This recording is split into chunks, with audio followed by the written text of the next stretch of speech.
Assalomu alaykum. O'zingizni tanishtirsangiz? Assalomu alaykum. Men atim To'qin Musliman. Apko akademiyasida DPFR va MSF kurslarini bitirganman. Men Rasulova Dilobar. Apko akademiyasining o'quvchisiman. 20-25 guruhdagi.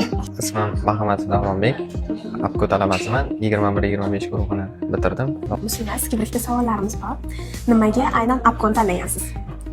Menga o'zi rekomendatsiya qilishgan edi. 3 yil oldin eshitgan edim. Prosta DPFRga yoshim to'g'ri kelmagani uchun. Keyinroq kuttirib yaqinda o'qidim. Bu yoqni menga kursdoshlarim tavsiya qilishgan. Sifatli ta'lim beradi, yaxshi domlalar o'qitadi deyishgani uchun bu yoqni tanlaganman. Rostlanishdim. Instagramda ko'rdim, yoqdi, keldim konsultatsiyaga. Xo'p, Apkoda nima kutib kelgansiz? Kutuvingizga yarasha natija ola oldingizmi?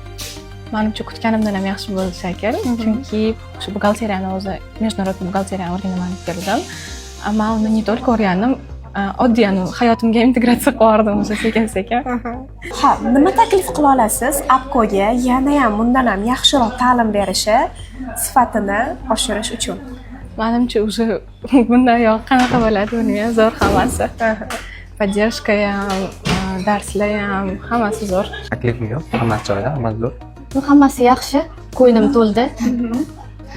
Faqat o'zimiz harakat qilsak bo'ldi ekan.